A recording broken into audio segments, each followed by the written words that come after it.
Aktionäre!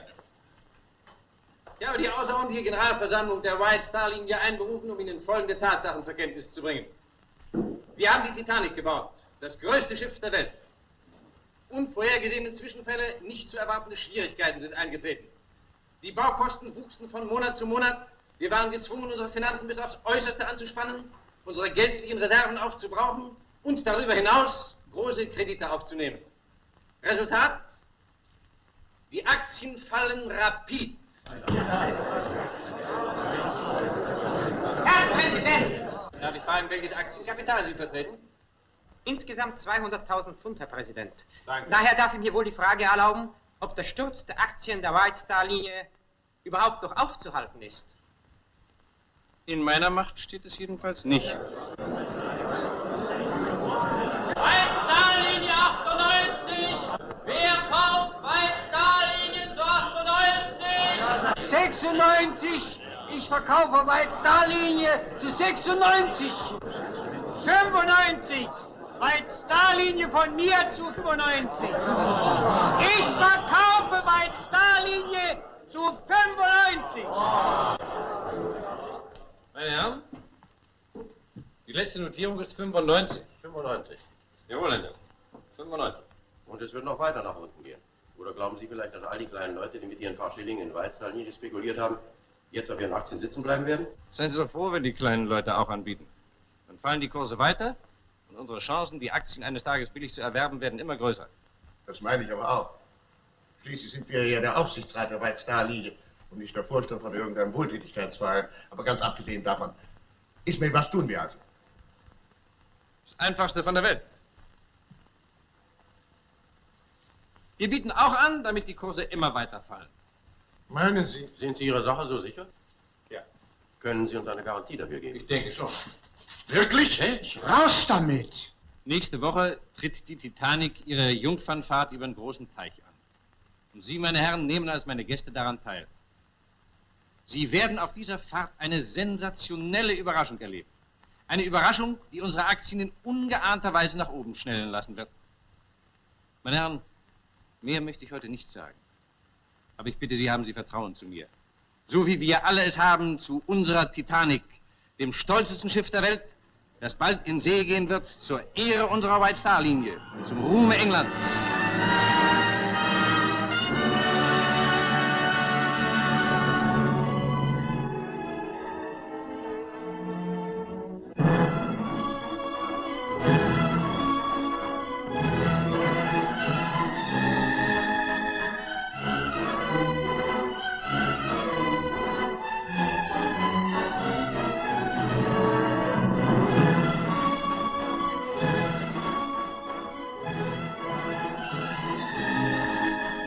Ismail darf die schöne Gloria nicht fehlen.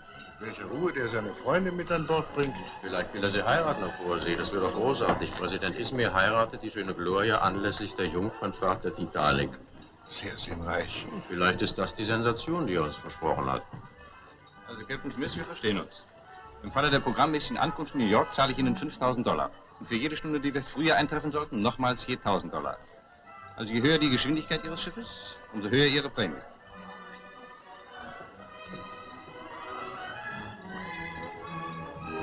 Wer ist denn das?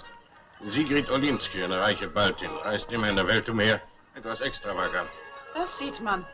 Verheiratet? Nein. Allein an Bord? Ja. Sollte man Sie nicht an unseren Tisch bitten? Wenn Sie wünschen, Herr Präsident. Ja, bitte.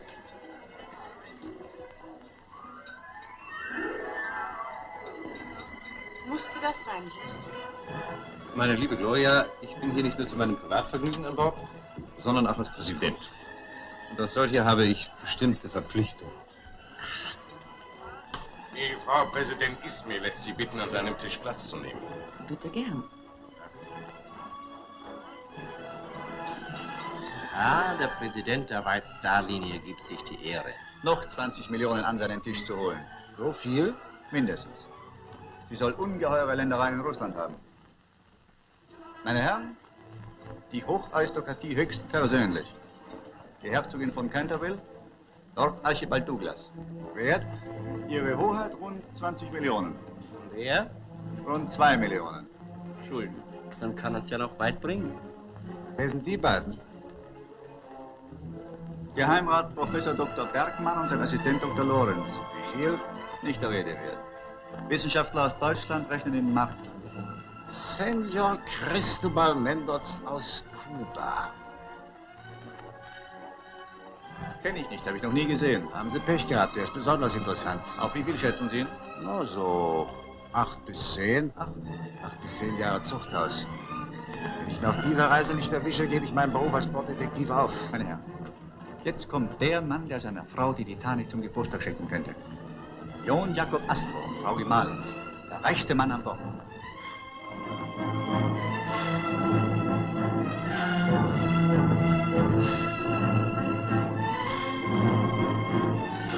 Auf die beiden Herrschaften haben wir noch gewartet.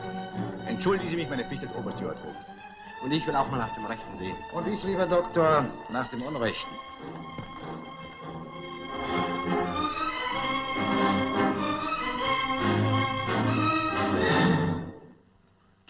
Meine Damen, meine Herren, ich bitte um Gehör für den Präsidenten der White-Star-Linie, Sir Bruce Ismay. Meine Damen und Herren, ich habe die Ehre, Sie auf diesem jüngsten Schiff unserer Linie zu begrüßen. Dass die Titanic mit ihren 46.000 Bruttoregistertonnen das größte Schiff der Welt ist, wissen Sie. Dass es nach dem Urteil der englischen Fachwelt das sicherste Schiff ist, wissen Sie auch. Aber nun verkündige ich Ihnen die dritte Eigenschaft der Titanic. Sie ist auch das schnellste Schiff, das jemals über den Atlantik gefahren ist.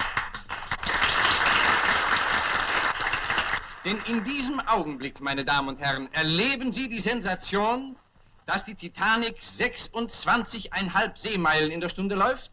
Das heißt, wir fahren Weltrekord.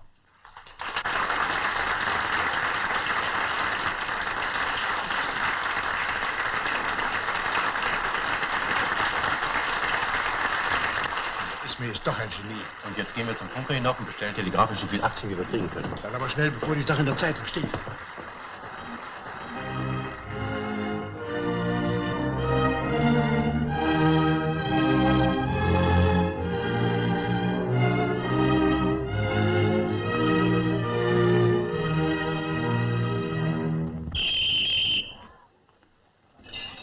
Die Schiffsleitung lässt den Zwischendeckpassagieren mitteilen, dass die Titanic Rekordgeschwindigkeit fährt. Und zwar 26,5 Seemeilen in der Stunde. Damit ist die Titanic das schnellste Schiff der Welt.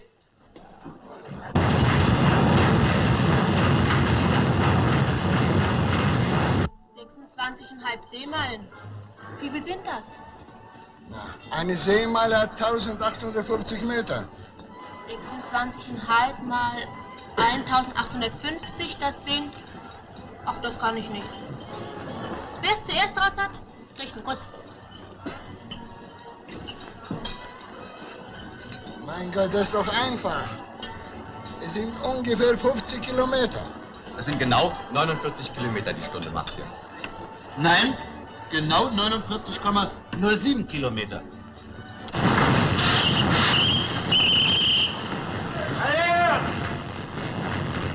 Auftrag der Schiffsleitung teile ich mit, dass jeder von euch eine Sonderprämie erhält, wenn die Geschwindigkeit durchgehalten wird.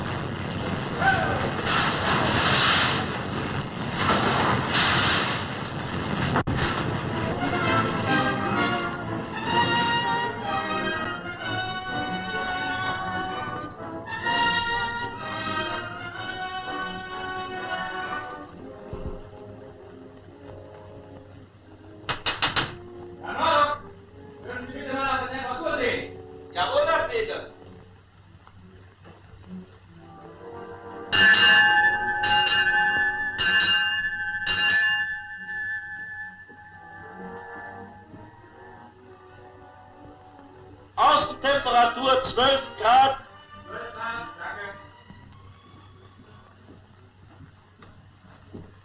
Großartiges Wetter, was?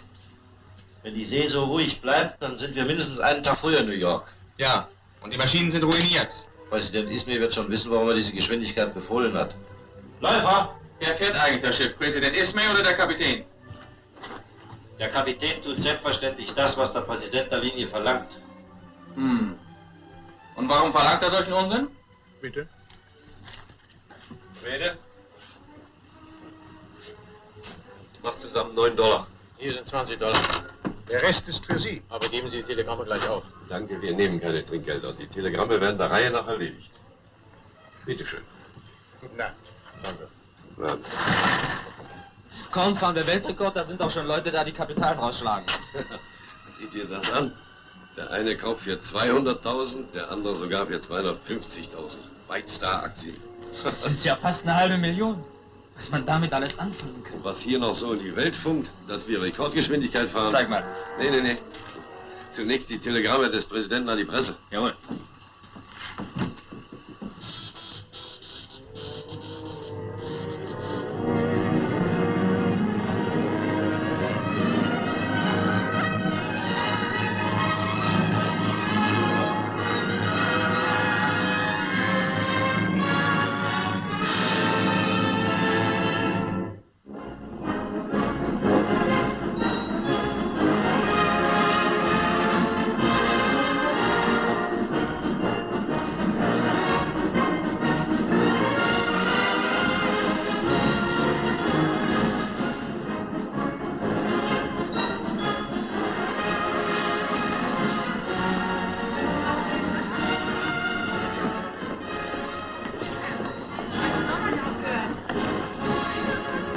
Heute ist doch nicht der 13., sondern der 14. Und noch dazu Sonntag und draußen ist schönes Wetter und spielt schöne Musik. Und alles freut sich auf die morgige Ankunft in New York. So, und wir beide, Bibi Fax, wir beide freuen uns auch. Wir freuen uns, Bibi Fax. Ja, und ich freue mich auch. Denn jeder glaubt, dass er seine vorzeitige Ankunft telegrafisch mitteilen muss. So ist das nun mal. Die einen haben das Vergnügen und wir haben die Arbeit. Ja. Morgen, Herr Brede. Morgen, Herr Hopkins. Womit kann ich dienen? Sind die letzten Börsennotierungen schon da? Tut mir leid, noch nicht. Super. Herr Astor wartet dringend drauf. Das kann ich mir denken. Die Herren sind anscheinend alle sehr interessiert. Morgen, Herr Phillips. Herr Hopkins. Moment mal, da kommt eben etwas durch. Ja, der Präsident Ismy hat auch schon ein paar Mal darauf geschickt. Wartet dringend auf die letzte Notierung. Naja, kann man nichts machen. Also dann, guten Morgen. Bleiben Sie da, Herr Hopkins, bleiben Sie da. Eben kommen die letzten Notierungen.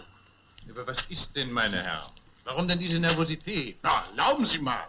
Wir kaufen auf Ihren Rat White-Star-Aktien. Sie versprechen uns einen großen Gewinn. Stattdessen verlieren wir Kopf und Kragen, wenn die Kurse weiter so fallen. Wir fahren Weltrekord. Das blaue Band ist der Titanic sicher. Die Kurse müssen steigen. Sie müssten, aber sie fallen. Richtig. Bis jetzt. Es ist da eine Macht am Werk, die wir leider im Augenblick noch nicht kennen. Hopkins, Ja, haben Sie die letzte Notierung? jawohl. 71. So, 71. Ismay hat alles auf seinen Geschwindigkeitsrekord gesetzt. Aber er hat sich verrechnet.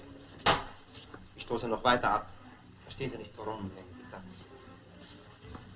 Wissen Sie was, Hopkins? Ich werde den Kurs auf 60 drücken. Und wann kaufen Sie zurück? Geistreiche Frage. Wenn die Gruppe um Ismay nervös geworden ist und Angstverkäufe macht. Und wenn ein White-Star mit meiner Hilfe auf 60 heruntergefallen ist, dann traut sich kein Mensch mehr zu kaufen. Und dann kaufe ich.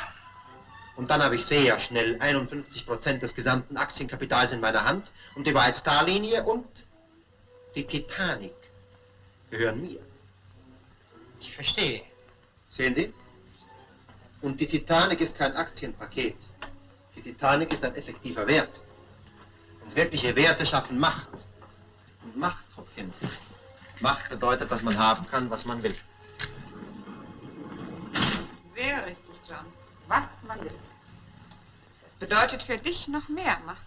Sehr richtig, Marcel. Jenny? Ja. Bring den Schmuck fort. Hopkins, schließen Sie die Schmuckkassette ein. Jedem das seine, Madeleine. Für mich mehr Macht, für dich mehr Schmuck. Schmuck ist doch auch ein Wert. Aber nicht immer ganz wertbeständig. Auch Steine und Perlen unterliegen der Konjunktur. Außerdem kann man sie nur dann richtig beurteilen, wenn man sie aus der Fassung bringt. Genauso wie die Frauen. Du bist ja heute sehr aufgeräumt, John. Ich habe auch allen Grund. Falle ich dir? Ja, selbstverständlich. Natürlich. Aber wenn der Ismay glaubt, dass er mir gewachsen ist, dann irrt er sich. Was liebst du eigentlich mehr? Deine Geschäfte oder mich? Alles zu seiner Zeit. Das heißt also zur Zeit deine Geschäfte. Bis nachher. Madeleine? Wo gehst du denn hin? Ein bisschen an die frische Luft.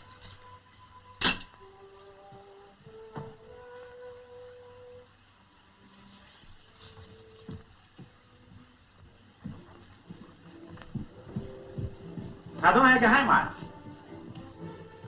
Bitte? Erinnern Sie sich meiner nicht? Bitte, nein. Mendoz. Cristobal Mendoz. Wir sind doch mal zusammen nach Buenos Aires gefahren. Sieh mal an. Herr Cristobal Mendoz und Herr Geheimrat Bergmann. Merkwürdig. Ich hätte nicht gedacht, dass die beiden sich kennen. Dann haben wir uns aber bestimmt mal auf dem Pazifischen getroffen. Nein, nein, auch das nicht. Ja, Mendes. Guten Morgen. Guten Morgen.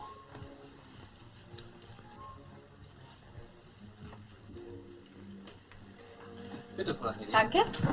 Ach, bitte, könnt ihr mir sagen, wo die Kabine 350 ist? Zweiter Quergang links. Zweiter Quergang links, Dankeschön. Das ist eine schöne Bescherung. Entschuldigen Sie bitte. Ich habe mich zu entschuldigen, es ist doch meine Schuld. Ja? Natürlich. Selbstverständlich. Ach, bitte bemühen Sie sich. Ich darf Ihnen doch wohl helfen. Wenn das der Oberstrat sieht, habe ich Unannehmlichkeiten. Warum denn? Ich bin doch nur eine Angestellte. Na, das trifft sich ja großartig. Ich auch. Gestatten Sie, dass ich mich vorstelle. Franz Gruber, erster Geiger in der Kapelle der ersten Kajüte auf der ersten Reise. Dann dürfen Sie mir ruhig helfen. Haben wir eben beide Unannehmlichkeiten? Wissen Sie was? Nein. Mach Ihnen einen Vorschlag. Maniküren Sie mich. Aber machen Sie doch keine Dummheiten. Helfen Sie mir lieber. Wo kommt denn das hin? Hier. Das da? Und das auch? So, das wäre wohl alles. Dankeschön. Können wir uns nicht vielleicht einmal wiedersehen? Ich gehe manchmal auf dem Bootsdeck spazieren. Wann denn manchmal? Ach, ziemlich bald. Ziemlich bald oder ganz bald? Bald nach 12. Bald nach 12. Bald. Ja, bitte?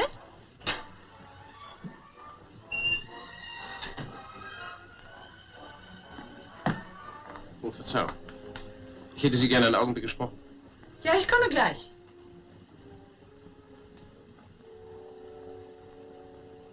Und das auch noch, ja?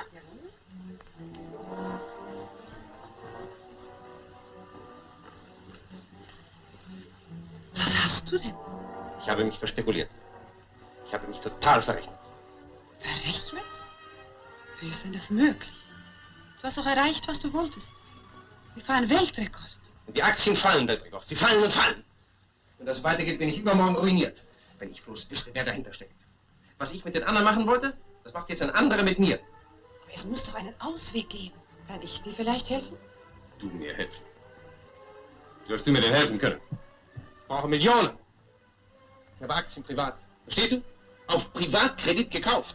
Ich kämpfe um meine nackte Existenz. Nimm dich bitte zusammen, ja? Und du glaubst, ich hätte Lust, ein paar Tage vor unserer Heirat eine Pleite von dir mitzuerleben? Nein. Also überlege jetzt mal ruhig und ganz nüchtern. Du hast eine große Position. Du hast die besten Beziehungen. Du hast einflussreiche Freunde. Bitte sie dir zu helfen. Wenn du sie bittest, kriegst du nicht einen Pfennig. Wer bittet, hat jeden Kredit verloren. Für Sie spielt auch der Betrag, um den ich Sie bitte, wirklich keine Rolle. Aber für mich. Es ist doch ganz egal, ob Sie eine Million Schulden oder eine Million Vermögen haben. Wie meinen Sie das? Weil die Leute, die die Million von Ihnen zu bekommen haben, sie nicht fallen lassen können. Umso mehr Grund für Sie, mir den Betrag leihweise zur Verfügung zu stellen. Ich verleihe kein Geld. Eher würde ich noch Geld verschenken, aber da ich kein Wohltätigkeitsapostel bin, verschenke ich auch keins. So, ich sehe, dass Sie sehen gar nichts, nicht einmal Ihre eigene Chance. Chance? Ja. Wie wäre? Sehen Sie, ich habe bestimmte Geschäfte vor, die unter dem Namen eines Lord Douglas, sagen wir, einfacher abzuwickeln wären. Entschuldigen Sie, aber... Das Aber würde ich mir an Ihrer Stelle noch ein wenig überlegen, Lord Douglas. Sagen wir bis morgen? In New York? Erster? Also bis morgen, Lord Douglas. Bis morgen.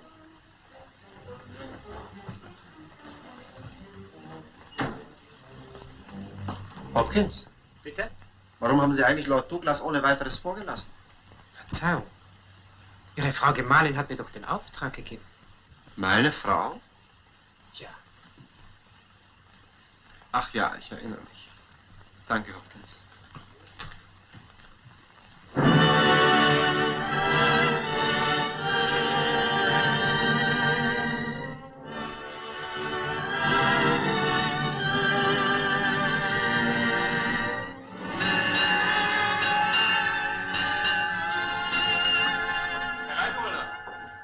Mein Dienst ist zu Ende, wenn was passieren sollte, ich bin in der Bar.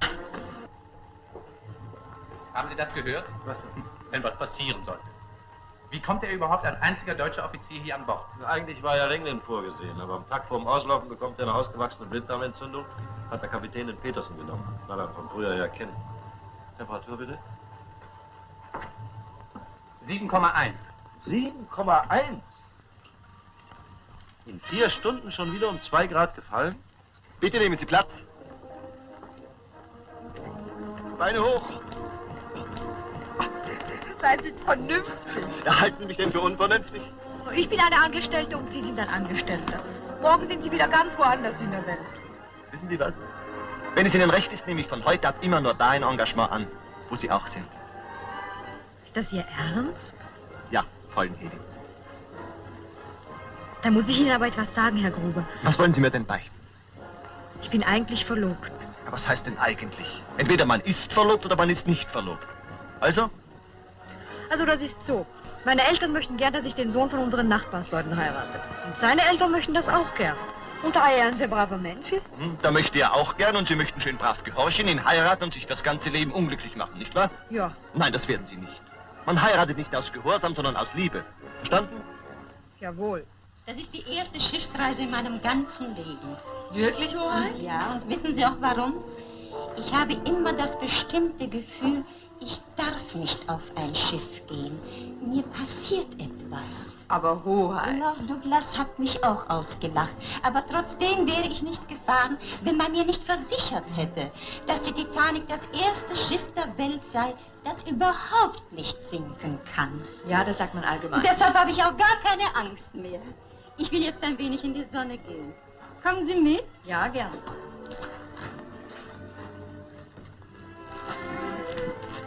Herr Petersen.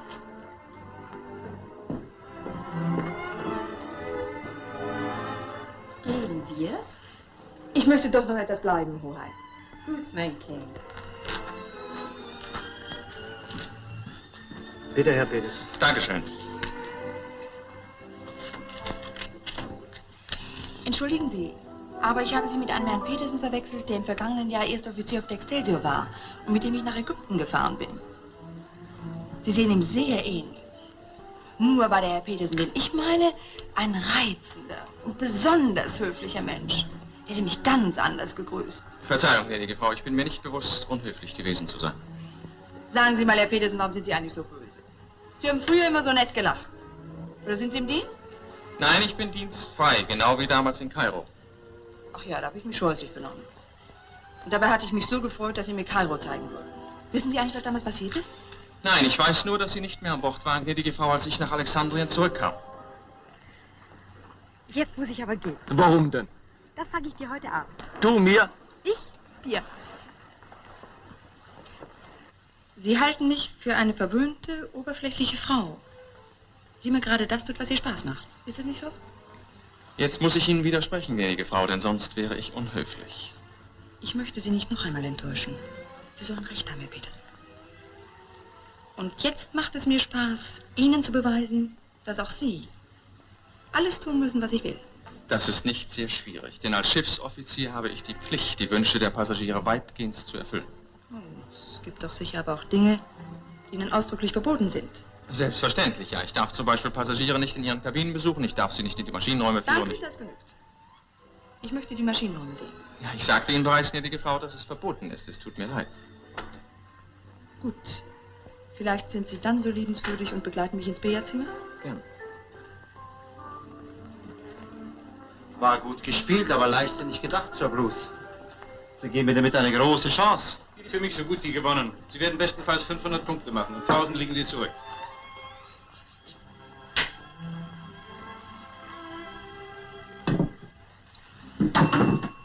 1000, was sagen Sie jetzt? Damit habe ich nicht gerechnet. Wer nicht mit allem rechnet, verrechnet sich leicht, Sir Bruce.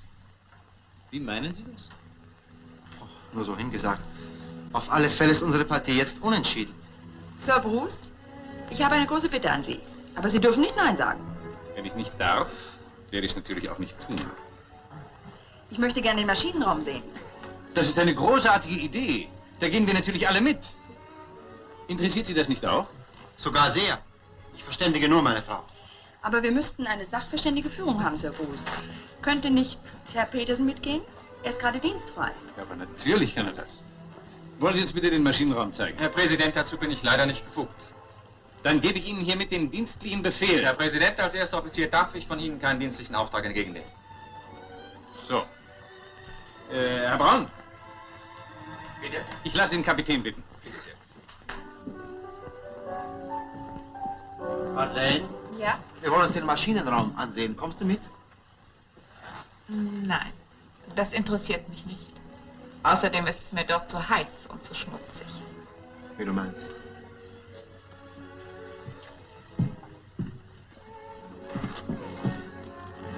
Ich danke Ihnen. Sie sind am Zug. Bitte. Wollen Sie Ihren König opfern? Ich könnte ihn jetzt ausschalten. Halten Sie das für möglich? Wenn ich will, ja.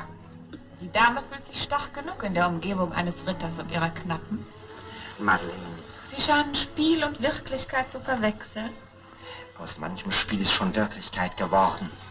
Spielen wir weiter.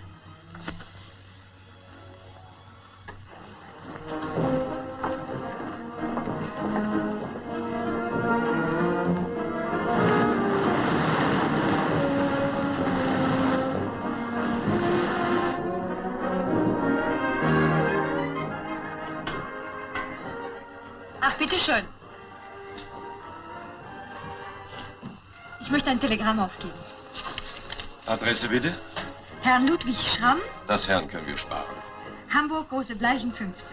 Große Bleichen, 15. Text bitte? Nein. Wollen Sie nicht telegrafieren? Doch, doch, der Text heißt Nein, die Unterschrift Hedi. So. Also Ludwig Schramm, Hamburg, Große Bleichen, 15. Nein, Hedi. Ist das alles? Jawohl, das ist alles.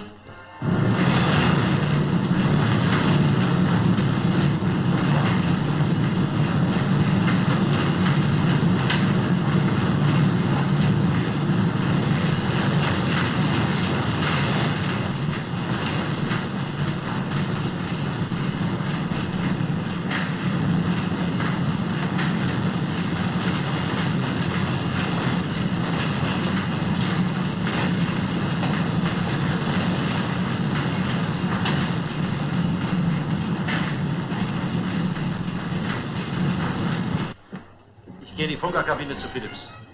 Ruder liegt 15 Backbord.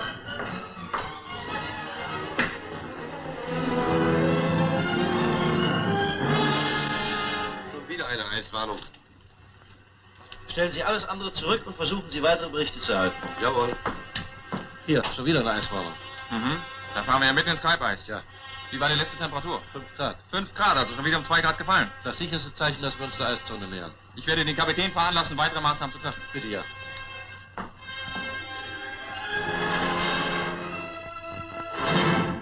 Herr Kapitän, es liegen mehrere Warnungen über Treibeisgefahr vor. Es sind auch Eisberge gemeldet. So, welche Maßnahmen haben Sie getroffen? Ich habe den Kurs entsprechend geändert und die Geschwindigkeit herabsetzen lassen. Aber warum denn?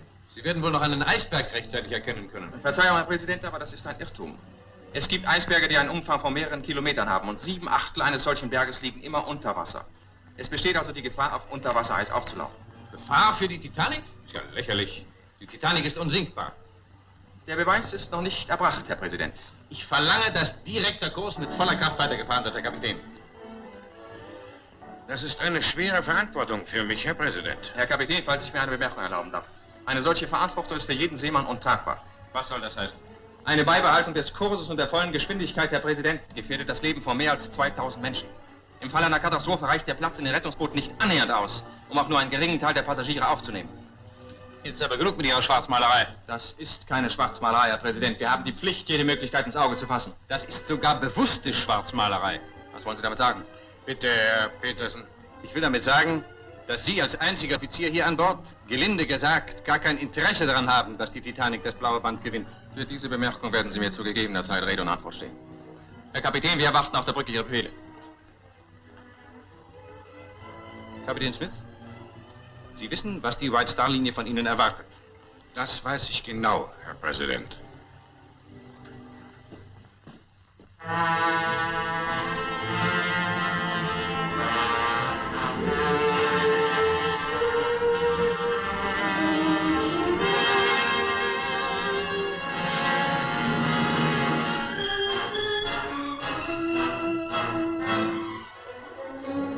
Kapitän?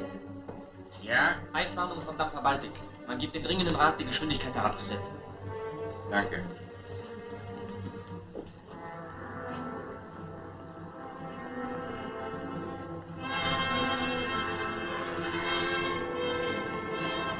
Die Baltic ist ein kleiner Kasten, sowas muss ich natürlich vorsehen. Meine Herren, es bleibt dabei, wir fahren auch die Nacht über, direkten Kurs, volle Kraft. Sollten Sie mich brauchen, bin im Festsaal. Guten Abend.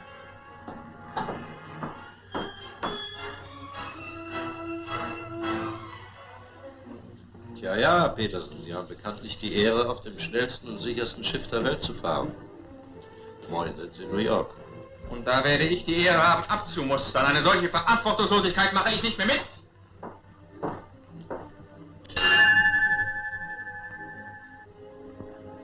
Läufer, mein Glas. Sie machen ein Gesicht, als ob der Klabautermann da oben sitzt und sagt: ihr Leute, Sonntag ist heute. Ihr habt den blauen Diamanten an Bord. Den blauen Diamanten, der noch jeden Tod und Verderben gebracht hat. Danke. Wenn Sie so wollen, dann denken Sie bloß an die 3 Leichen, die wir überführen müssen, die unten auf Eis liegen. Hören Sie bloß mit der Unkerei auf. Es wird Ihnen wohl kalt, was? Auch kein Wunder, nachdem das Thermometer schon wieder gefallen ist. Entschuldigen Sie mich bitte. Bitte, bitte. Ihr Dienst ist ja sowieso zu Ende. Viel Vergnügen auf dem Festabend. Ich verzichte auf Festivitäten, ich habe ganz was anderes vor.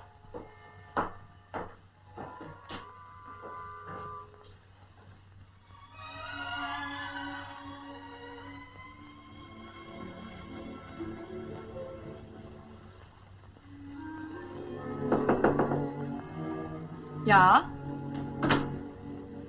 Ein Telegramm, gnädige Frau. Telegramm? Danke.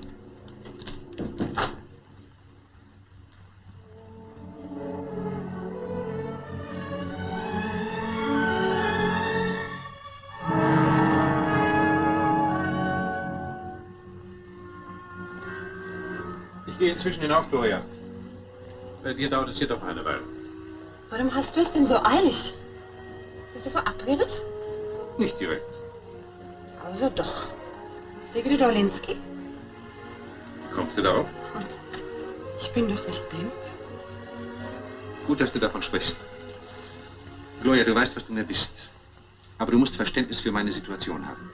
Diese Frau ist unermesslich reich. Ach, das ist der Ausweg, den du jetzt suchst. Ich bitte dich, mir in dieser Sache keine Schwierigkeiten zu machen. Warum soll ich das? Ich nehme an, dass es sich doch nur um geschäftliche Dinge handelt. Nicht wahr? Gewiss. Natürlich. Und wenn es sich nun um mehr handelt? Mehr handeln muss? Das will ich dir sagen. Wenn es dabei bleibt, dass wir in New York heiraten, bitte tu, was du für richtig hältst. Bitte? Ach, Herr Petersen. Gnädige Frau, entschuldigen Sie die Störung. Ich komme mit einer Bitte zu Ihnen. Ich muss Sie sprechen. Gerne, Herr Petersen. Ach so, das ist Ihnen ja verboten. Ja, ich dachte, es wäre vielleicht im Rauchsalon möglich. Es tut mir leid, Herr Petersen. Aber wenn Sie mich jetzt sprechen wollen, dann bitte hier. Bitte. Mein Anliegen ist so wichtig, dass ich... Sogar etwas tue, was ausdrücklich verboten ist. Ja, Herr Petersen, das Leben ist manchmal gar nicht so einfach, wie man immer glaubt. Nun? Gnädige Frau, wir fahren seit Stunden durch Treibeis. Es sind sogar Eisberge gemeldet. Ich möchte Sie bitten, Präsident Ismay zu veranlassen, die Geschwindigkeit des Schiffes herabsetzen zu lassen. Darf ich fragen, warum Sie gerade mich darum bitten? Ich habe keine andere Möglichkeit mehr. Und Präsident Ismay interessiert sich doch offensichtlich für Sie. Offensichtlich. Und Sie glauben, Er würde es mir zuliebe tun? Nein, ich glaube nicht, dass Präsident Ismay überhaupt irgendeinem Menschen etwas zuliebe tun würde. Aber er ist Geschäftsmann. Er denkt in Zahlen und 20 Millionen Pfund sind eine Macht. Ach so. Dann wenden Sie sich eigentlich gar nicht an mich, sondern an meine 20 Millionen. Das ist doch dasselbe.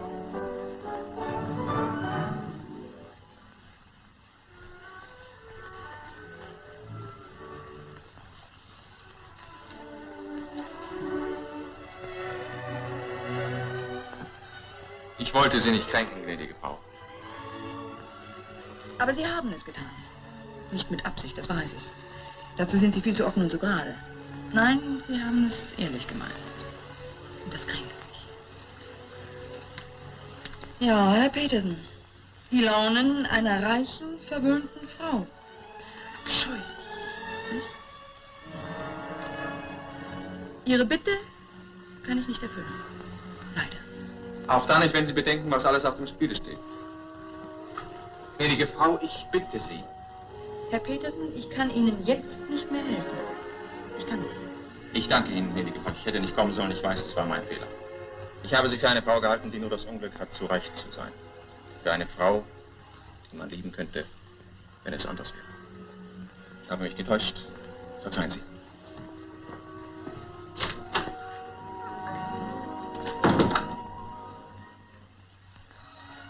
Eine Frau, die man lieben könnte.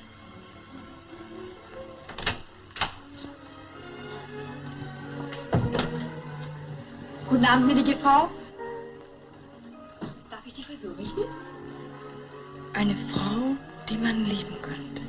Woher wissen Sie denn das, gnädige Frau? Ist die Geschichte mit dem Franzl schon rum an Bord? Mit wem? Mit meinem Franzl. Wer ist denn das, Ihr Franzl? Nur der erste Geiger in der ersten Kajüte. Ach, und der hat das auch gesagt? Und wie? Er hat gesagt, ich wäre die einzige Frau, die er lieben könnte. Die er lieben könnte.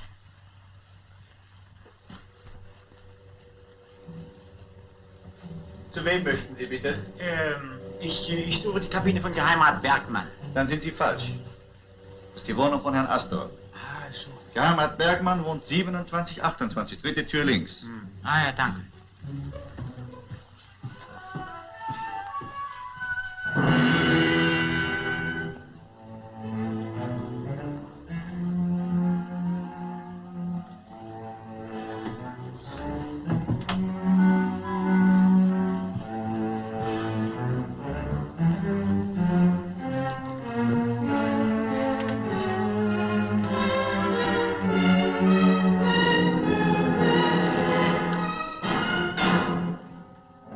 Gnädige Frau, ich komme mit einem etwas außergewöhnlichen Wunsch. Darf ich Sie um eine dringende Unterredung bitten?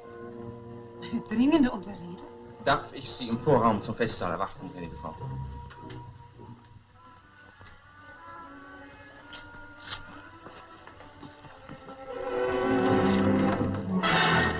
Was suchen Sie denn da? Ach, jetzt wird mir klar, warum ich die Ehre hatte, so sehr von Ihnen beachtet zu werden. Geben Sie sich keine Mühe. Was Sie suchen, das habe ich hier, im Kopf. Aber eines interessiert mich. Für welche Konkurrenzfirma arbeiten Sie? Na, heraus mit der Sprache. Wer hat Ihnen Auftrag gegeben, meine Formeln und Berechnungen an sich zu bringen? Formeln und Berechnungen? Ja, wer ist der Auftraggeber? Ach so. Ja, ich bin selbstständig. Ich arbeite auf eigenes Risiko. Wie wollen Sie mir das beweisen? Ja? Ich möchte Sie um etwas bitten. Ich stehe ganz zu Ihrer Verfügung. Zuerst eine Frage. Ja? Wissen Sie, dass wir durch eine gefährliche Treibeisregion fahren? Gefährlich? Für die Titanic gibt es keine Gefahr. Dann machen Sie, dass Sie rauskommen. Raus!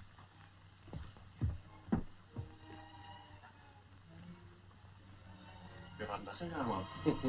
Ein Einbrecher. Ein Einbrecher? Und den lassen Sie so ohne weiteres laufen? Bleiben Sie da! Kommen Sie mal her. Da kommen Sie mal her. Sehen Sie sich das mal an. Gnädige Frau, ich bitte Sie, Ihren Einfluss auf den Präsidenten geltend zu machen. Die Geschwindigkeit der Titanic muss herabgesetzt werden. Warum? Wir fahren seit einem Tag durch Treibeisregionen. Ich denke, wir fahren Rekord, um das blaue Band für England zu gewinnen. Die Heimat. Das wäre ja... Das ist ja die Lösung Ihrer jahrelangen... Ja. Das Ergebnis meiner jahrelangen Berechnung. Ich wollte es nur noch mal überprüfen, da kam der Kerl und störte mich. Ach, helfen Sie mir beim Nachrechnen. Es dauert nur eine Minute. Dann haben wir es geschafft. Dann haben wir guten Grund zu feiern. Meine liebe junge Frau, das sind unangebrachte Sentimentalitäten, die ich mir nicht erlauben kann. Und wenn ich Sie sehr darum bitte? Es kommt doch nicht darauf an, ob wir ein paar Stunden früher oder später in New York ankommen. Doch. Darauf kommt es an. Sir Ismay weiß genau, was er will und was er zu tun hat. Vielleicht nicht ganz, gnädige Frau. Wenn nämlich etwas passiert, dann ist es nicht nur mit der Rekordfahrt zu Ende. Dann ist die Titanic verloren und der Präsident auch. Reden Sie doch keinen Unsinn. Warum kümmern Sie sich überhaupt um Dinge, die nur den Präsidenten angehen? Darum sollte sich eine so schöne Frau wie Sie nicht kümmern. Sir Bruce Ismay, einen Augenblick bitte. Da hast du? Ich war eben auf dem Bootsdeck. Die Temperatur ist eisig. Wir befinden uns im April. Richtig. Und der April ist die Jahreszeit, in der in dieser Gegend Eisgefahr herrscht. Ich muss Sie bitten, mit dieser Ansicht nicht die Passagiere zu beunruhigen. Ihnen persönlich wäre es wohl recht angenehm, wenn das Schiff langsam fahren müsste. Es ist noch sehr fraglich, ob die Rekordfahrt Sie retten wird. Warten wir es ab. Ich muss Ihnen etwas sagen. Was denn? Das kann ich nicht. Das kann ich nur, wenn wir allein sind. Gut. Gehen wir in die Bar. Ich finde es dort immer am nettesten. Da sind wir auch ungestört. Ich danke Ihnen, gnädige Frau, auch wenn Sie mir nicht helfen wollen, weiß ich, was ich zu tun habe. So, was denn? Ich werde den Präsidenten nochmals auf die Gefahr hinweisen. Das brauchen Sie gar nicht. Ich habe Ihnen ja schon einmal gesagt, welches der wahre Grund Ihrer Schwarzmalerei ist. Ich bedauere Ihnen darauf keine Antwort geben zu können, da ich im Dienst bin. Ihr Dienst wird sehr bald zu Ende sein. Die White Star Linie legt keinen Wert auf Offiziere, die nur Unruhe unter den Passagieren stiften. Und ich lege keinen Wert darauf, Dienst zu tun auf einem Schiff, das nicht von Seeleuten, sondern von Börsenspekulanten geführt wird. Bitte mir diesen Ton. Gehen Sie in Ihre Kajüte. Ich entbinde Sie von Ihrem Dienst. Sie können mich an Bord weder vom Dienst entbinden, noch können Sie mir Befehle erteilen. Für mich sind Sie nichts anderes als ein Passagier.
Und jetzt tanzen wir beide Marcia, ja? Nein. Marcia tanzt erst mit mir. Wer bestimmt denn das? Ich. Mach doch keine Dummheit.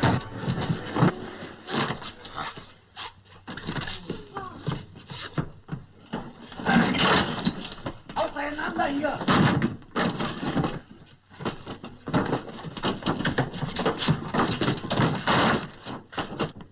Sie haben ja ein Messer. Geben Sie das Messer her. Ich kann sofort abführen und einsperren. Dass wir hier Ruhe herrscht, verstanden?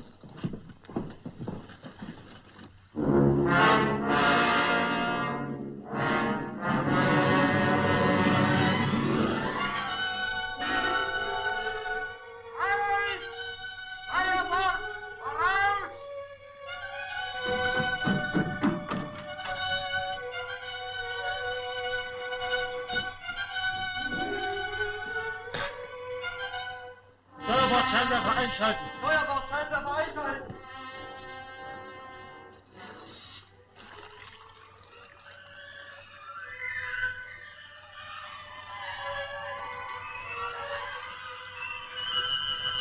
Ruder hat Backbord!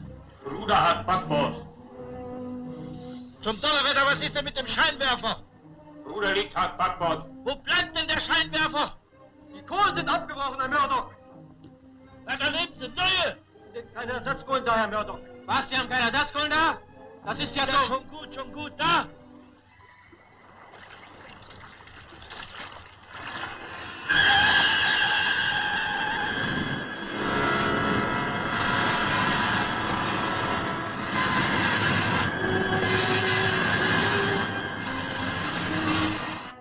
Das wäre noch mal gut gegangen.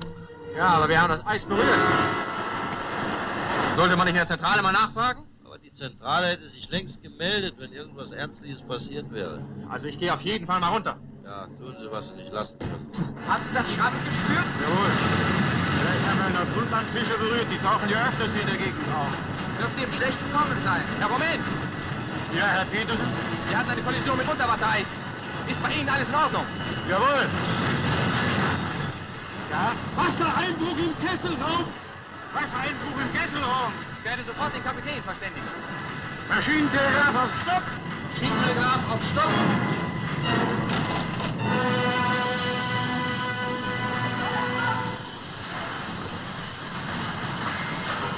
Maschinenstopp! Maschinenstopp! Maschinenstopp! Maschine ist gestoppt!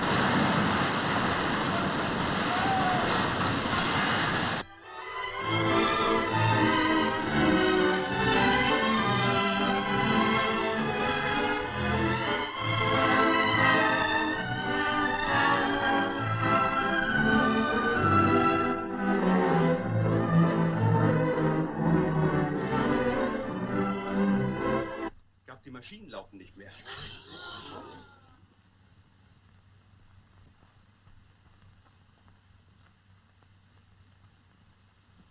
Jawohl. Die Maschinen laufen nicht mehr. Wir werden zum Kapitän gehen und fragen, was los ist. Sehr richtig. Kommt alle mit, wir gehen zum Kapitän.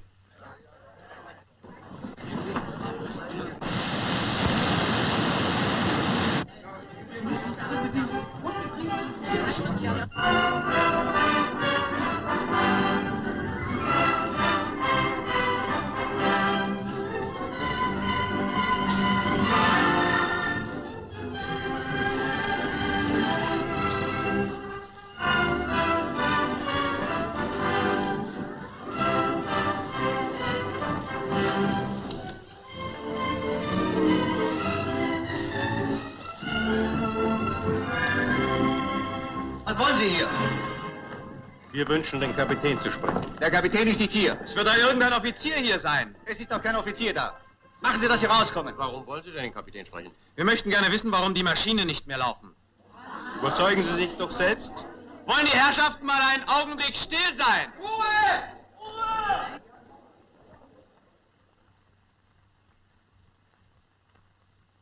Er hat recht, die Maschinen laufen nicht mehr.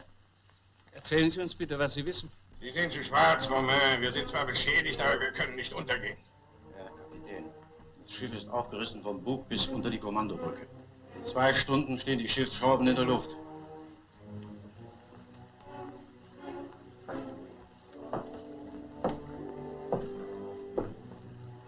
Philipps. Philipps, senden Sie CQD, Titanic, beschädigt, erbitten dringend Hilfe, Smith. CQD, Titanic beschädigt, erbitten dringend Hilfe, Smith.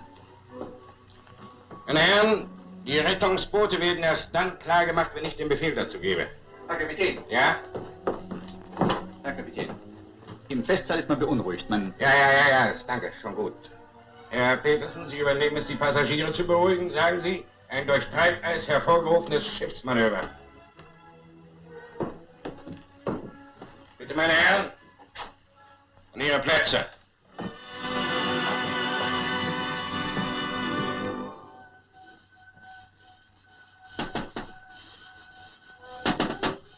Herr Philipps, ich muss ein dringendes Telegramm aufgeben. Privattelegramme werden im Moment nicht angenommen. Was soll denn das heißen? Das haben Sie ja gehört. Aber Präsident Ismay hat doch Herrn Astor persönlich zugesagt, dass seine Telegramme bevorzugt behandelt werden. Das interessiert mich nicht. Tun Sie mir den Gefallen und gehen Sie. Wir haben zu tun. Meine Herrschaft, ich bitte einen Augenblick um Gehör für den ersten Offizier. Meine Damen, meine Herren, die Maschinen der Titanic sind gestoppt worden, da wir, um einer Treibeisregion auszuweichen, vorsichtshalber Kurs und Geschwindigkeit ändern. Es liegt also durchaus kein Grund zur Besorgnis vor. Auch für Sie nicht, meine Herrschaften aus dem Zwischendeck. Ich bitte Sie daher, sich wieder in Ihren Aufenthaltsraum zurückzubegeben.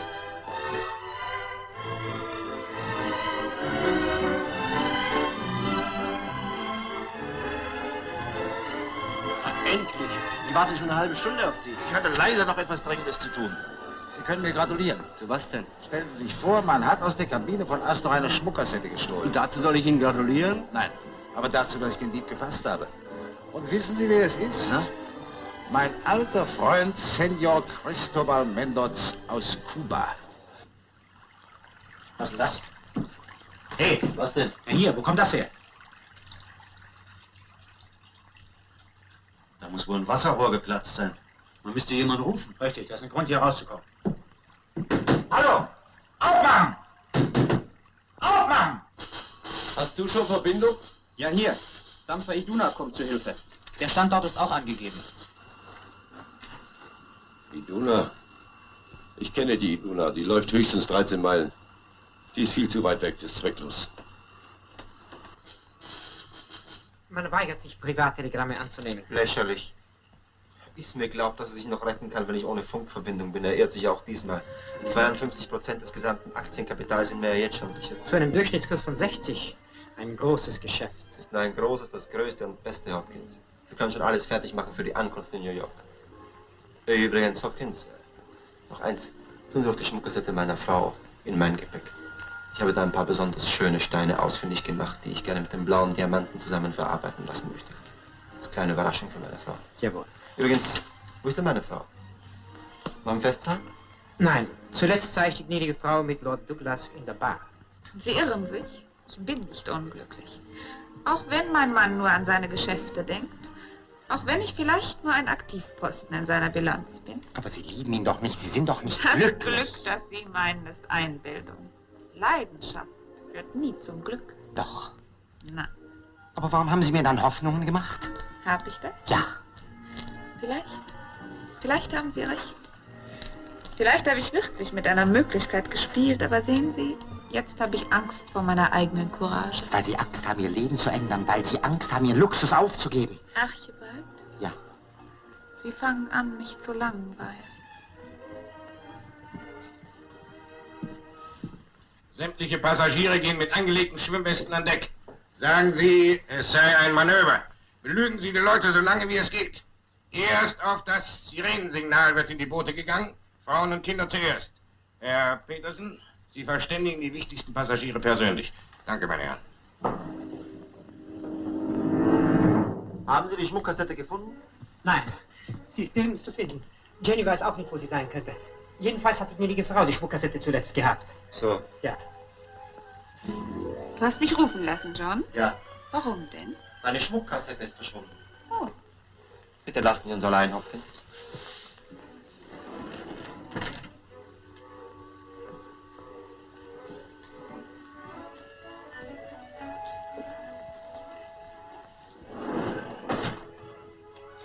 Was hast du denn, John? Beantworte mir bitte eine Frage. Mit wem warst du zuletzt zusammen? Warum fragst du? Mit Lord Douglas? Ja?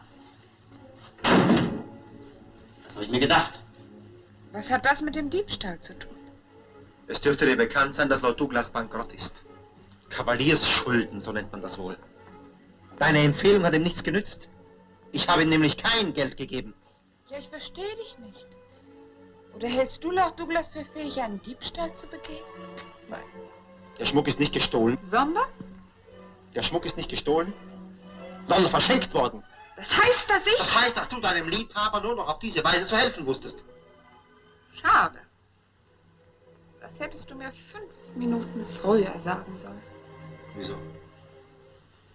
Das interessiert jetzt nicht mehr. Du kennst nur dein Geld und weiter nichts. Und mit Recht. Das Geld ist der einzige Wert, an den ich glaube. Ja, was ist denn? Bitte die Schwimmwesten anzulegen und sich an Deck zu begeben. Warum? Ist etwas geschehen? Nein, der Kapitän hat ein Bootsmanöver angeordnet. Legen Sie die Schwimmweste an, gehen Sie an Deck. Bitte beeilen Sie sich. Bootsmanöver?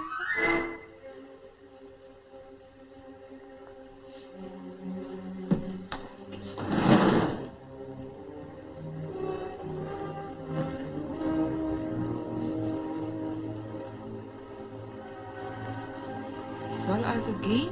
Ja. Weiter hast du mir nichts zu sagen. Nein. Ich wünsche, das Gespräch nicht fortzusetzen. Ich bitte dich nur, mich allein zu lassen. Hopkins! Bitte führen Sie meine Frau zum Bootsdeck. Zum Bootsdeck? Ja, zum Bootsdeck. Gehen Sie schon.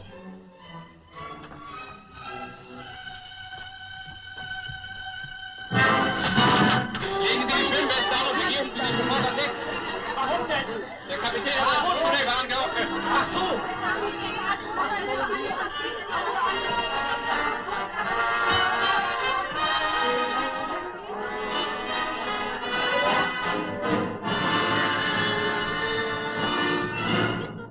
Jawohl, Peterson. Bitte legen Sie die Schwimmweste an und begeben Sie sich sofort an Deck. An Deck?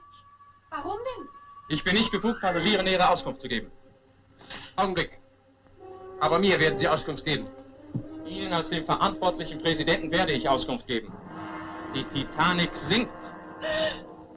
Die Titanic sinkt? Was sagen Sie da? Die Titanic sinkt. Wir hatten eine Kollision mit Unterwassereis. Die Titanic ist aufgerissen vom Bug bis unter die Kommandobrücke. Reden Sie keinen Unsinn. Über den Unsinn werden Sie sich sehr schnell im Klaren sein. In wenigen Stunden ist alles vorbei und dann sind ein paar tausend Menschen ihretwegen zugrunde gegangen. Aber wir haben doch Rettungsboote. Die Rettungsboote reichen bestenfalls aus für den dritten Teil der Passagiere.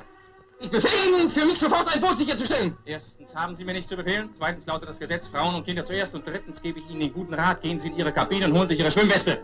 Bleiben Sie! Was wollen Sie noch? Bitte, lassen Sie mich doch als Mensch zu Mensch mit Ihnen reden. Vergessen Sie den Vorfall von heute Abend. Ich war nervös, es war eine momentane Erregung. Ich bitte Sie, sorgen Sie für ein Rettungsboot. Sie hätten für Rettungsboote sorgen sollen. Nein, geht nicht. Mann, seien Sie doch vernünftig. Ich bitte Ihnen 5, ich bitte Ihnen 10.000 $. Besorgen Sie mir einen Platz. Und das werden wir ja sehen, ob ich mitkomme. Ob du, immer nur du. Jetzt schreist du und das Angst. Das hättest du dir alles früher überlegen müssen. Ach, lass mich doch in Ruhe. Ja, in Ruhe lassen. Jetzt soll ich dich in Ruhe lassen. Und was soll nun werden? Das weiß ich. Das weißt du nicht. Das weißt du nicht. Und wenn nun wirklich was passiert, wenn wir untergehen, dann ist es aus. Das Spiel ist aus. ja, das Spiel ist aus. Bis jetzt hast du dich ja lange genug aufgespielt.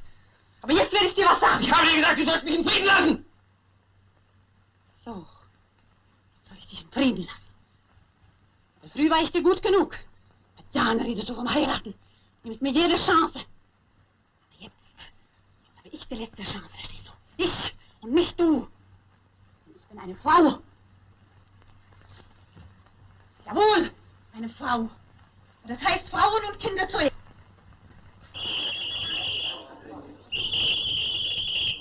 Alle Männer auf die Steuerbordseite. Alle Frauen und Kinder nach Backbord. Also bitte.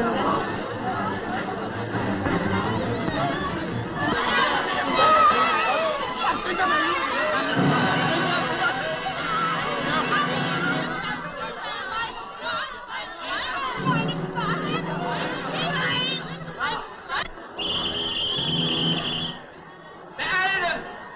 Schneller, schneller!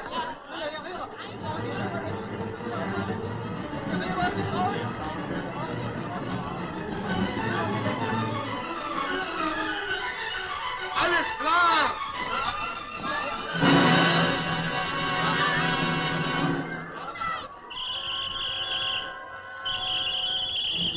Und jetzt Frauen und Kinder der Reihe nach.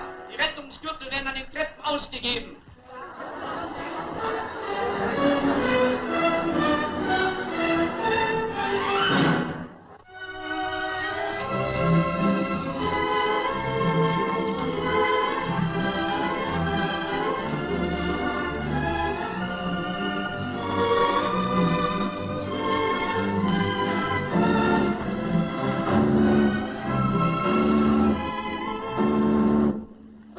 Meine Damen und Herren, Die Schiffsleitung hat ein Bootsmanöver angeordnet. Ich bitte Sie, die Schwimmwesten anzulegen und sich an Deck zu begeben. Ich bitte dem Befehl der Schiffsleitung augenblicklich Folge zu leisten.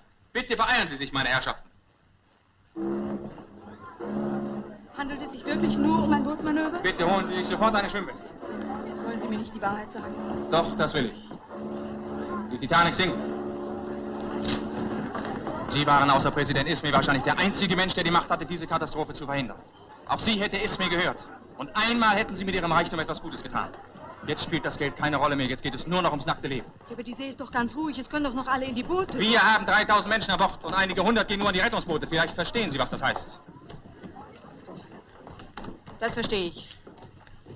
Vielleicht sprechen wir jetzt zum letzten Mal miteinander. Und deshalb will ich Ihnen etwas sagen. Ich bin nicht mehr reich. Ich bin genauso arm wie Sie, vielleicht noch ärmer. Und ich war glücklich, dass ich Sie an Bord wieder getroffen habe. Und mit Ismay habe ich auch gesprochen. So, nun sagen Sie mir bitte, wohin ich gehen soll. Kommen Sie, ich bringe Sie an Deck.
Komm doch schon, Henry. Ich muss Bobby finden. Ach, lass doch Bobby sein, wo er ist. Komm. Ich muss Bobby suchen. Warte oben auf mich bei den Booten. Henry!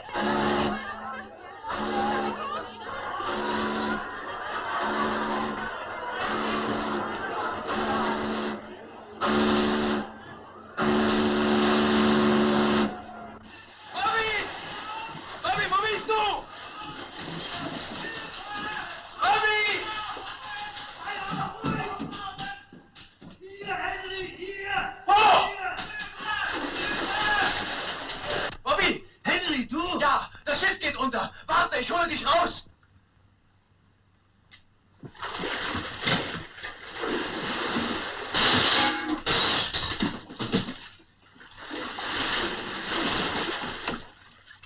Ich verlange sofort eingebordet zu werden. Wer bin? Bitte?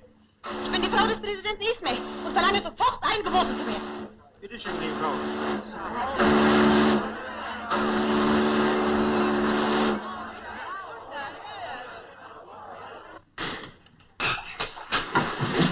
Wir haben Zusammenstoß mit Eis gehabt.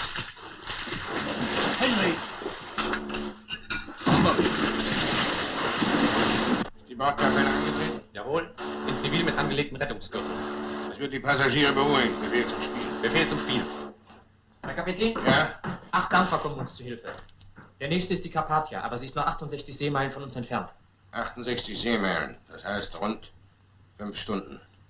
Also aussichtslos, danke.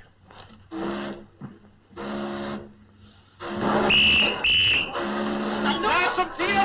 Los, mach es nicht so! Tier weg! Gleichmäßig hier!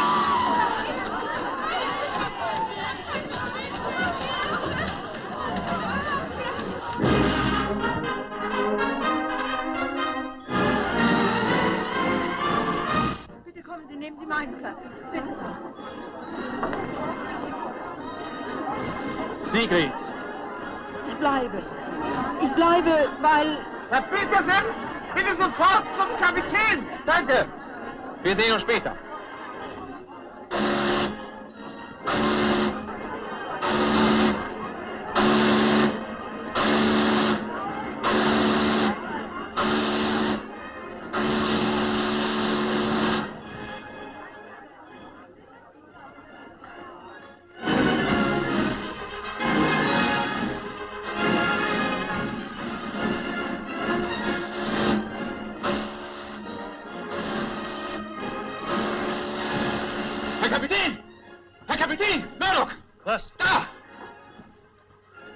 Positionsrichter! Sirene abstellen! Sirene abstellen! Philipp soll sofort versuchen, Funkverbindung aufzunehmen. Philipp! Brede! Schiff in Sicht! Backbord voraus! Versuchen Sie alles, um Verbindung aufzunehmen! Brede, sehen Sie zu, ob Sie von dem Schiff was hören!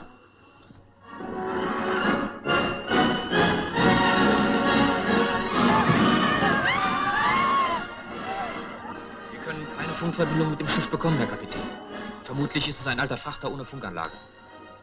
Danke. Petersen, lassen Sie Notraketen abschießen.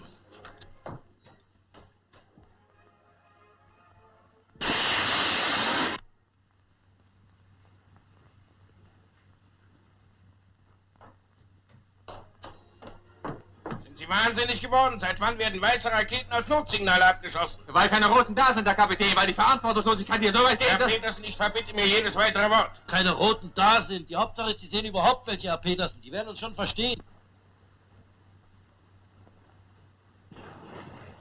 Da, schon wieder Raketen. Das sind doch weiße Raketen. Weiße Raketen sind doch keine Notsignale. Da hättest du mich ruhig schlafen lassen können. Aber warum schießen die mitten in der Nacht Raketen ab? Unserer Position nach kann das nur die Titanic sein. Wir feiern wohl ein Fest, weil sie morgen vor Mittag schon in New York sind. Lass die sich ruhig amüsieren. Wir behalten jedenfalls unseren Kurs bei. Gute Nacht.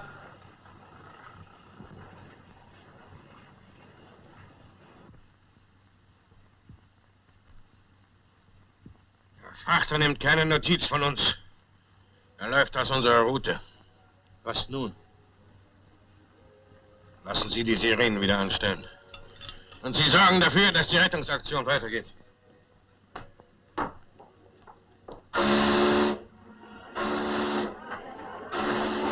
John!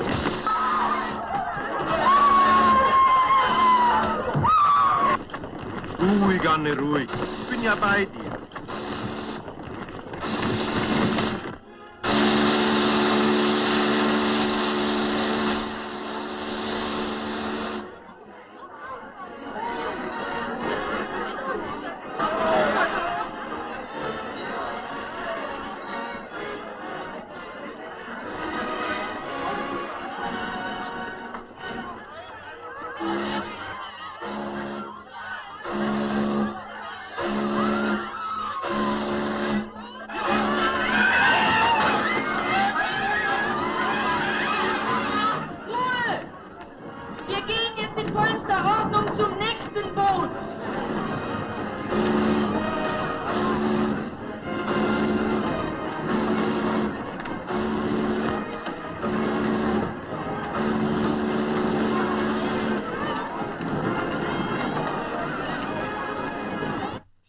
Dass etwas umsonst tun. Was bieten Sie mir, wenn ich Ihre Gesellschaft saniere und Sie in Ihrem Amt als Präsident belasse? Ihr Leben.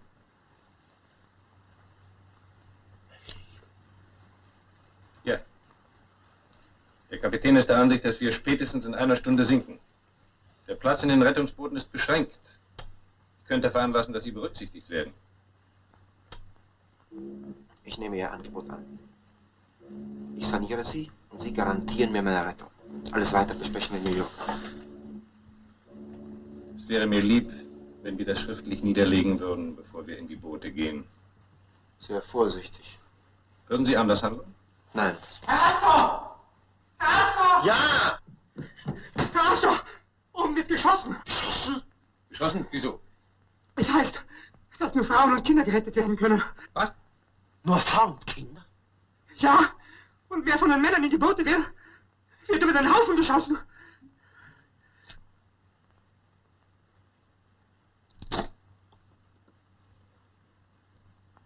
Ismay, ich habe den Eindruck, dass Sie den vereinbarten Gegenwert nicht liefern können.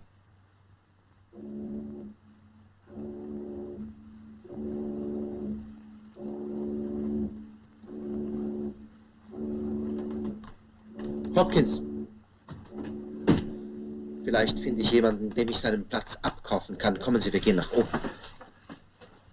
Ich biete Ihnen 150.000 $150.000 für einen Platz im Boot. Es ist Zirkus, meine Herren. Zuerst werden Frauen und Kinder gerettet. Warum denn Frauen und Kinder? Das reden Sie doch nicht dumm, Mann. Wir können zahlen. Ich biete Ihnen 1,5 Million. Ich gebe Ihnen zuletzt mal den Rat, holen Sie eine Schwimmweste und gehen Sie an Deck.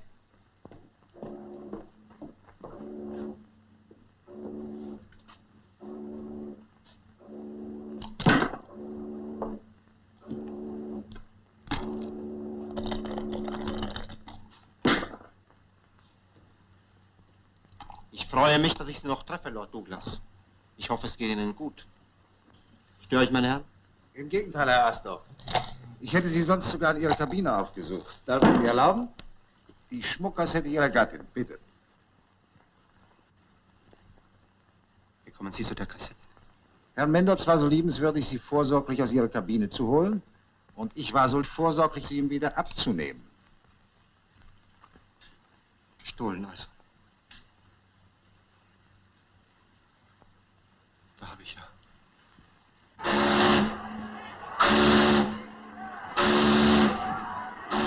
Sie haben den Willen durchzuhalten. Ich weiß, das wird Ihnen gelingen. Und Sie, Herr Geheimrat? Wenn ich 20 Jahre jünger wäre, aber so hat es keinen Zweck mehr. Ich habe meine Arbeit, meine Lebensaufgabe beendet. Sorgen Sie nun dafür, dass sie erhalten bleibt.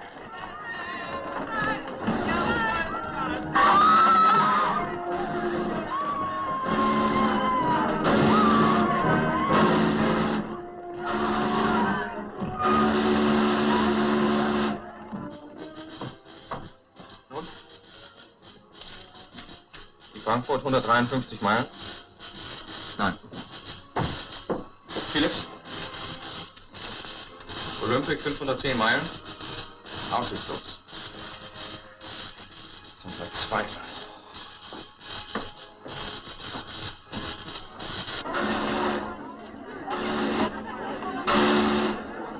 Nach Spitten, GV. Das Boot muss zu Wasser. Wie? Das? Kommen Sie doch, das Boot muss zu Wasser. Wir haben keine Zeit zu verlieren. Ja, gehen wir. Sie müssen hier bleiben. Fräulein Hedi, wie sehen Sie denn aus? Den Mantel hat mir Frau Amsel gebracht. Ach, Ihr Franzl. Ja. Und daraufhin hat Sie der Offizier hergebracht. Jawohl, Ihre Frau. Na dann, nutzen wir die Chance. Und gute Fahrt. Danke.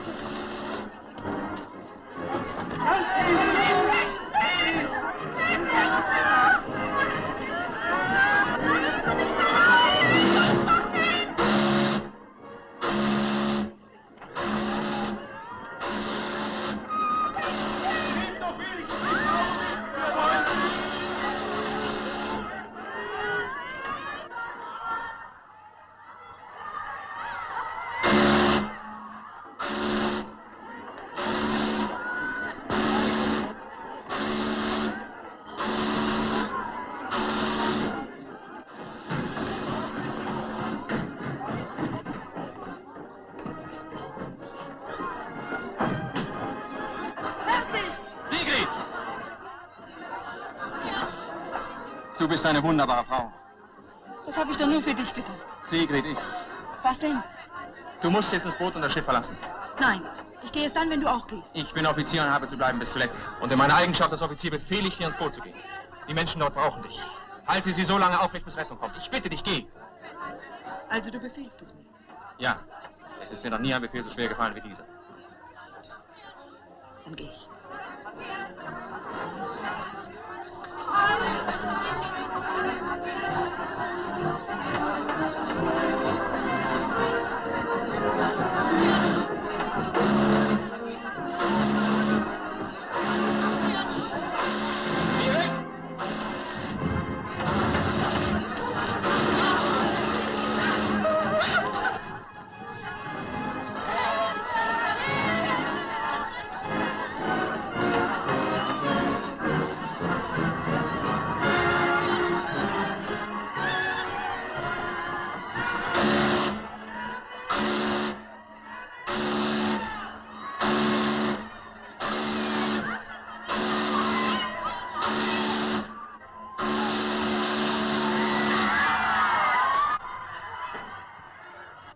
Ihren ganzen Einfluss geltend machen, damit Ihnen persönlich aus dieser Katastrophe keine Unannehmlichkeiten entstehen.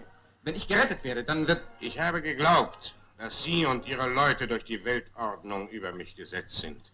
Ich habe Ihren Befehlen und Wünschen Folge geleistet. Ich habe mich geirrt, Präsident Ismay. Sie wollen also zu meiner Rettung nichts unternehmen? Ich kann nicht.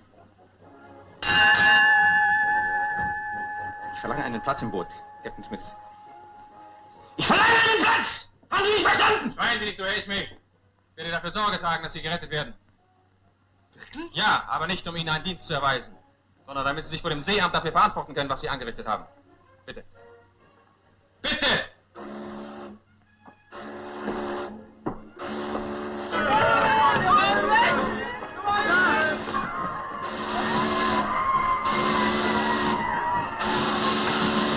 Herr Kapitän, die letzten Boote gehen vom Bach. Passagiere sind auf dem Vorschiff versammelt. Meine Herren, Sie haben Ihre Pflicht getan. Ich danke Ihnen. Jetzt sind Sie frei.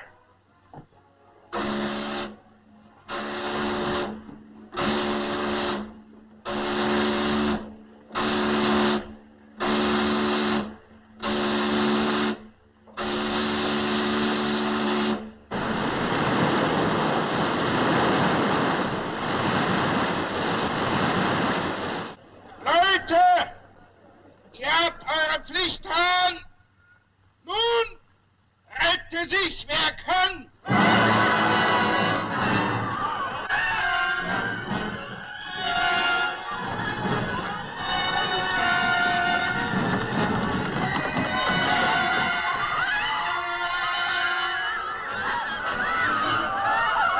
Warte auf mich, Anne! Warte! Ich suche uns Schwimmwesten! John! Lass mich nicht allein, John! Lass mich nicht allein, John!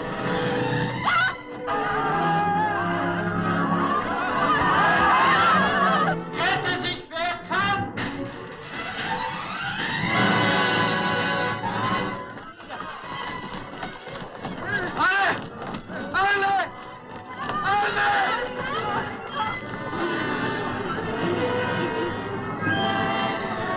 Dauer, die letzten Boote gehen von Bord.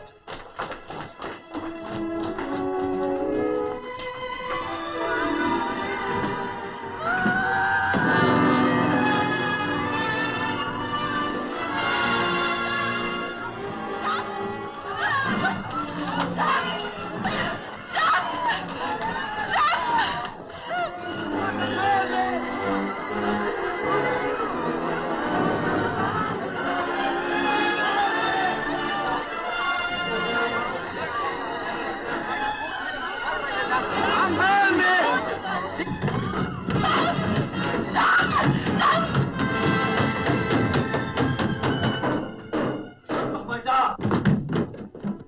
Ist doch die Anne!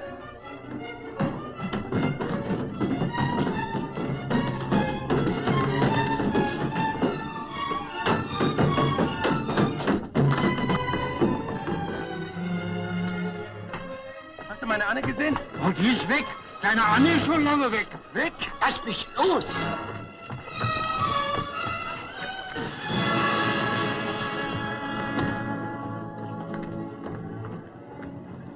Anne!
verschwinde, ich komme nach.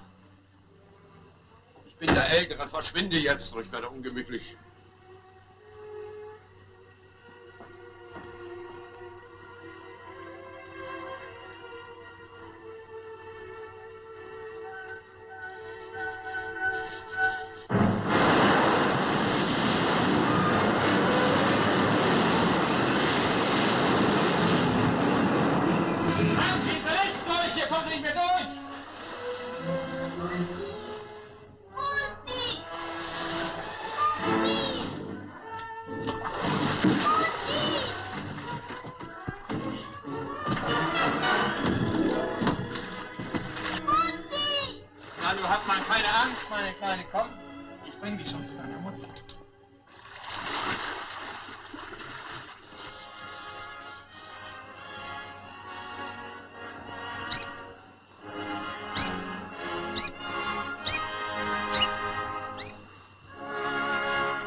So sank die Titanic.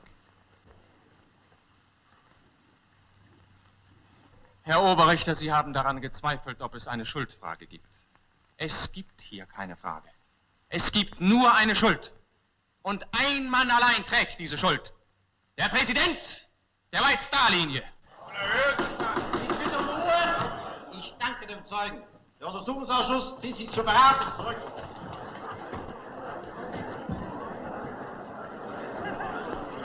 Du, das ist der sein Gedächtnis verloren hat.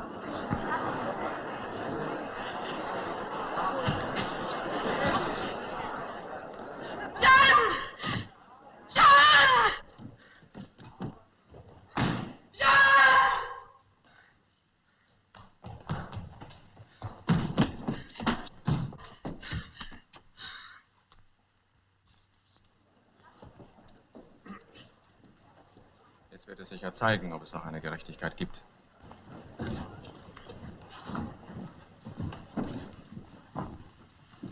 Nach Prüfung aller angeschnittenen Fragen auf Fahrlässigkeit und Vernachlässigung verschiedener Vorsichtsmaßregeln, Fragen, die besonders betont wurden durch die Anklagen und Aussagen des Zeugen Petersen, kommt der Untersuchungsausschuss zu folgender Auffassung.